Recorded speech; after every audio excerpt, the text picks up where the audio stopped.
tassa. Namo tassa bhagavato arahato samma sambuddhassa. Namo tassa bhagavato arahato samma sambuddhassa. Buddham dhammam sangham namassami.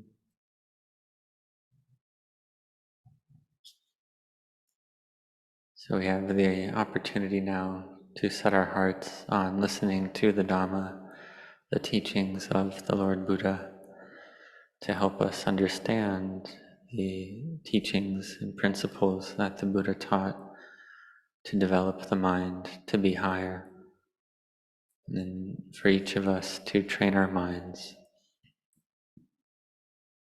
And in the training of the mind, that which is of great importance is this quality of peace and collectedness, samadhi.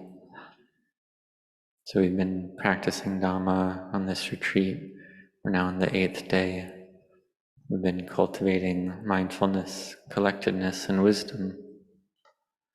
So on this 8th day already, may you set your hearts on having mindfulness, having faith in the Buddha. And having faith in the Buddha already, then may you have virtue, and set your hearts on this practice of virtue. Because in order to bring our mind to peace and collectedness, we need mindfulness, this quality of recollection, and sampajanya, clear awareness. We need to have these two qualities all the time when we're moving our bodies to and fro. We do this with mindfulness. And on this retreat, we do walking meditation, sitting meditation, listening to Dhamma. And when we're walking, we have mindfulness with the posture of walking. We can walk with the word Bhutto as well, to bring the mind to peace and collectedness. The mind is with Bhutto, or the mind is with the movement of the body. And the mind in this way is able to gradually gather together into samadhi. And so we're walking, the mind gathers in samadhi, the body and mind can feel very light. And this is something that we can observe for ourselves as Dhamma practitioners. While we sit in meditation, we set our minds on knowing the present moment, not thinking about the past or future, but having mindfulness in the body, in the present, in the sitting posture, not thinking outside the body, but thinking within the bounds of the 32 parts of the body. This is able to bring our minds to peace and samadhi.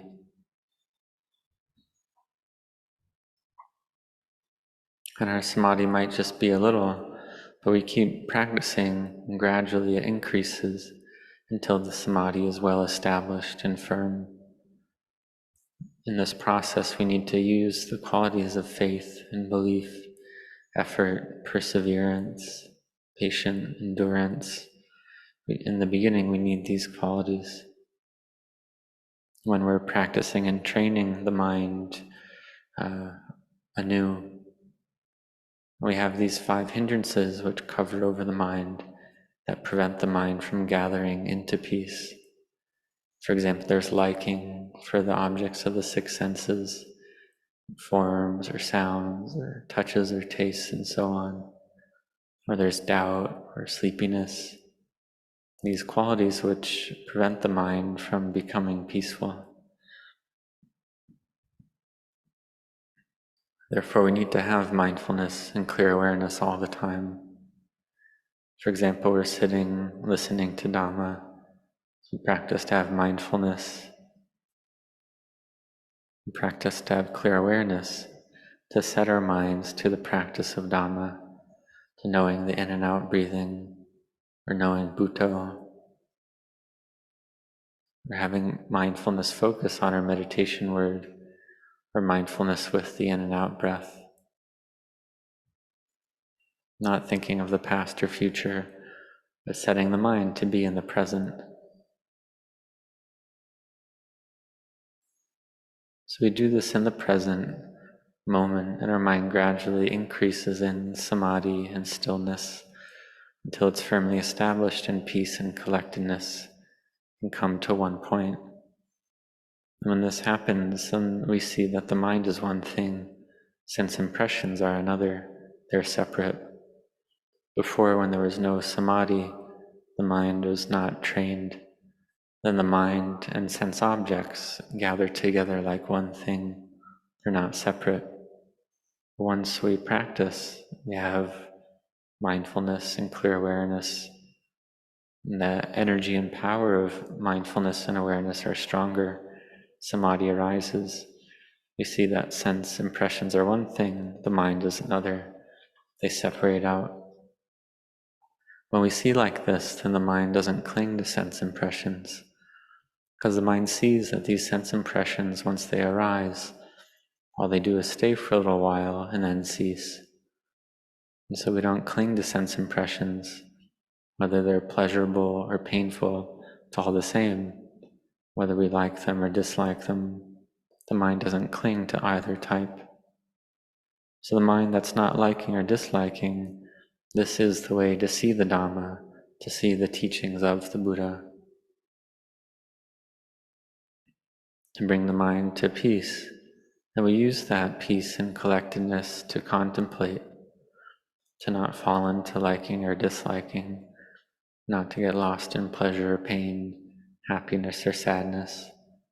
But we contemplate these various moods and sense impressions to see that they all arise, stay for a little while, and cease. This is their characteristic.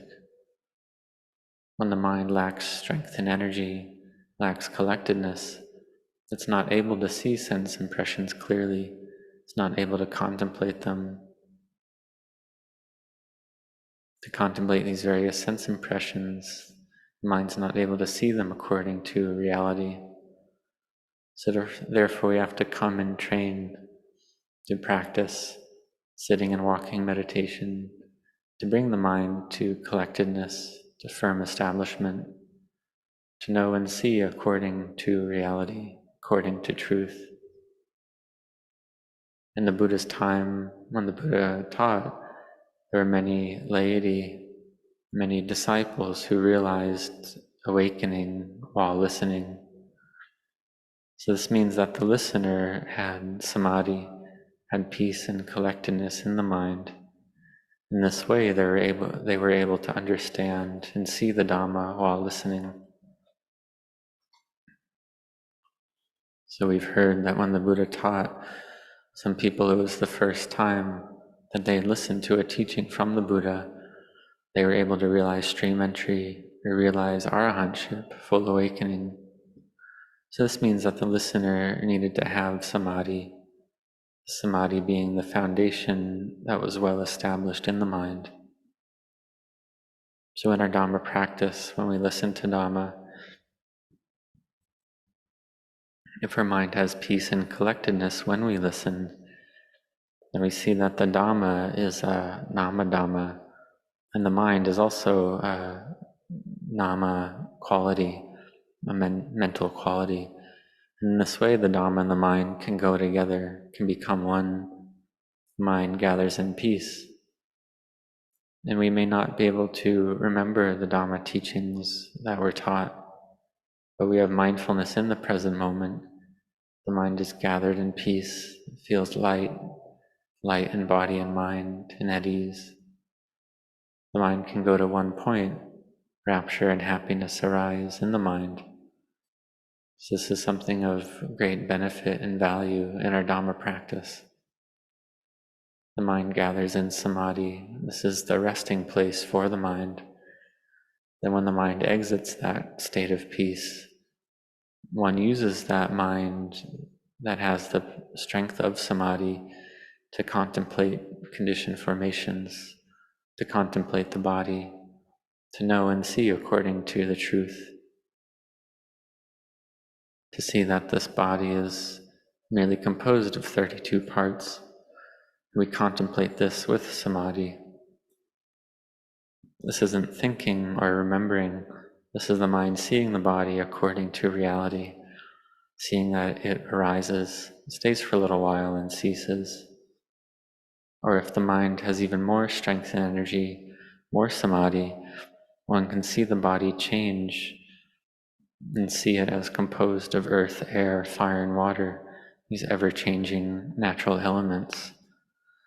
And if the samadhi is even more subtle, the mind is even more subtle, then the mind can see these four elements as degrading, disintegrating, seeing emptiness, seeing the body as empty. Before we'd see the body as self, as me and mine. But when there's more peace and samadhi, the mind's able to contemplate, to see the body as composed of four elements, to see the body as empty. Then the mind doesn't cling, because the mind sees that the body merely arises, stays for a little while, and ceases. This is seeing not self in conditioned formations. This is the arising of wisdom, of knowing, understanding arising in the mind. This is the Dhamma that the Buddha taught. And so for one who practices the Dhamma, one starts with the quality of virtue first. And when this virtue is well established, the behavior of body and speech are reckoned as normal. We practice virtue, then we come on retreat. We set our hearts on training the mind. Then we exit the retreat, then we still set our hearts on Dhamma practice. To have mindfulness, to sit and walk regularly or continuously. This is the foundation, this is the cause for our mind to become gathered in samadhi. And when the mind is thus gathered in peace and collectedness, then wisdom can arise in the mind. Then this quality of Bhutto, the one who knows, the joyful one, the awakened one, arises in the mind. This is the fruit of Dhamma practice. This is the qualities of virtue, collectedness, and wisdom gathering together to bring the mind to happiness.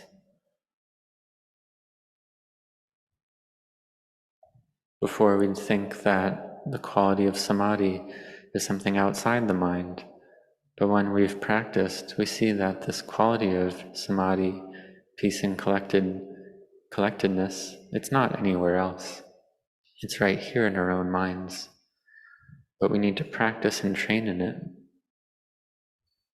And we see that this Dhamma, it's something that is of the highest value in our lives. But it's something that arises from our own practice, our own training.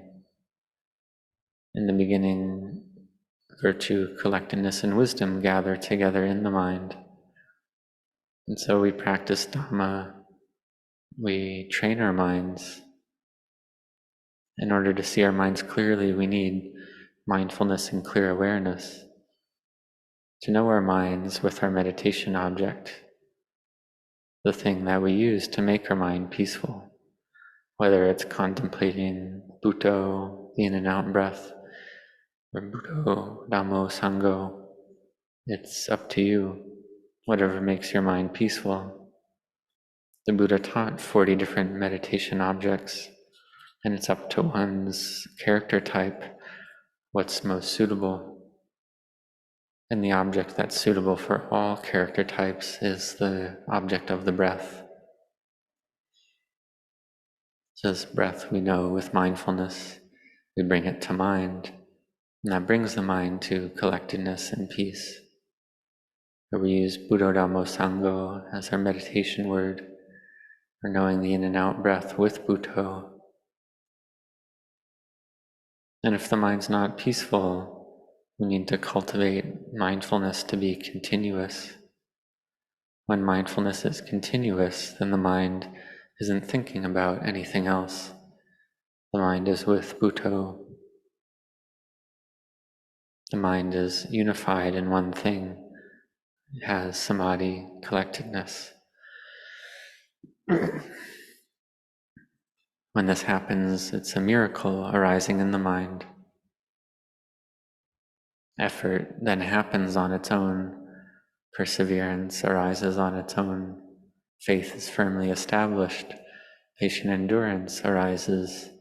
Restraint, composure, and contentment arise in the mind.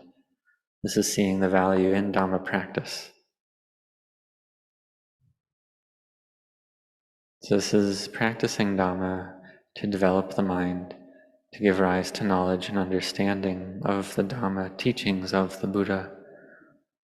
Because the Buddha is merely the one who shows the way, the one who teaches the way. But the Buddha having taught already, one must come and train and practice. One has to cultivate merit and cultivate parami on one's own, has to do it oneself. So on this 8th day of our retreat, we may have got some peace sometimes. And if we haven't got any peace, then at least we know the way to practice, to bring our minds to peace, to bring the mind to samadhi, to have mindfulness and wisdom, using virtue as our foundation. And then we see that this samadhi is something that we gradually increase, gradually cultivate. If we want to get samadhi on the first day or the first time we meditate, it's difficult for that to happen. But it is possible if we have sufficient merit and parami. And if we don't have peace in the mind, then we set our hearts to practice even more, to have effort and striving, to set our hearts on practicing Dhamma all the time, to bring the mind to realize peace and collectedness bit by bit. And when the mind is then gathered in peace, then we bring the mind to contemplate the body, contemplate conditioned things, to know and see them according to truth, to give rise to benefit and value in our Dhamma practice. Because having been born, the important thing that we have is our bodies, that we feed 2 or 3 meals a day. But these minds of ours, we have to give food as well, which is giving the mind Dhamma, giving the mind faith and inspiration, belief, to practice and train, to bring the mind to peace and collectedness, to firm establishment. Then effort happens by itself. And if you do sitting and walking practice and you don't experience peace, then do it even more. Sit and walk even more. When you sit and walk meditation even more, then mindfulness is more continuous. Then the mind can gradually become more and more peaceful. And one has then more effort, more faith happen on its own, because one sees according to the truth of reality. So may you have effort in your doing of merit, in your practice of generosity, virtue, and meditation. May you practice in this way all the time. May you see the value and benefit in this practice. So we come on this retreat and practice together, then we exit the retreat and we are at home. So may you continue chanting and sitting meditation outside of the retreat as well. When you go to work, may you practice to have mindfulness with your work all the time, to observe how is the mind, what's the quality of the mind. Is the mind in a wholesome state or unwholesome state? So keep a watch over the mind. And to do this, you need mindfulness and clear awareness. To see how is the state of mind in this moment. If the mind's in an unwholesome state, try to change it to a wholesome state. If the mind's in a wholesome state, try to care for and nourish that state. In wholesome states that have yet to arise, try to cultivate them and bring them into being. For example, when we do sitting and walking meditation, we're training the mind to give rise to peace and collectedness. This is the way for the mind to meet with happiness and peace. Because when the mind has peace and collectedness, has samadhi, then the mind has a home, has a true home. Venerable Ajahn Chah said that the true home of the mind is this quality of samadhi, peace, and collectedness. So the samadhi is important in order to see the Dhamma that the Buddha taught, to awaken to and see the truth. So we need the mind to gather in samadhi. We use that samadhi to give rise to Dhamma understanding in the mind. So therefore may you set your hearts on this practice of Dhamma. May you cultivate good causes, and then the fruits will be good as well. May you train to make mindfulness continuous. Train your mind to have it not go anywhere. And to realize that this quality of samadhi, it's not anywhere else. It's right here in our very own hearts and minds.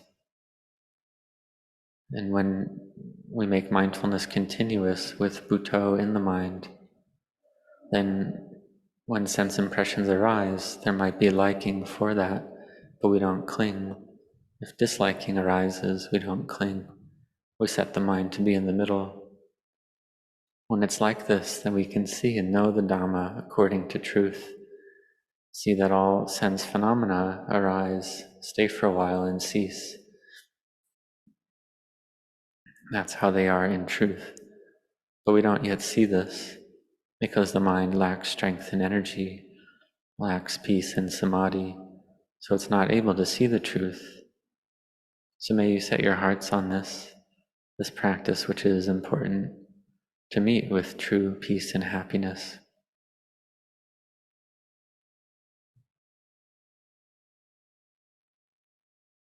Because the Buddha taught that there's no happiness greater than peace. So we need to cultivate samadhi with wisdom to know the truth, to make the mind be able to let go of sense impressions. This is the goal of our Dhamma practice. Even if we're not at our goal yet, then we set our hearts on our Dhamma practice. Because in this life we've met with the correct way of practice.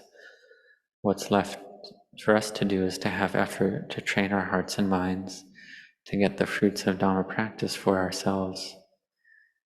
If our effort is little, then our fruits will only be a little. But however it is, may you set your hearts on training the mind to give rise to Dhamma in the mind. May you set your hearts on listening to the Dhamma teachings of the Buddha.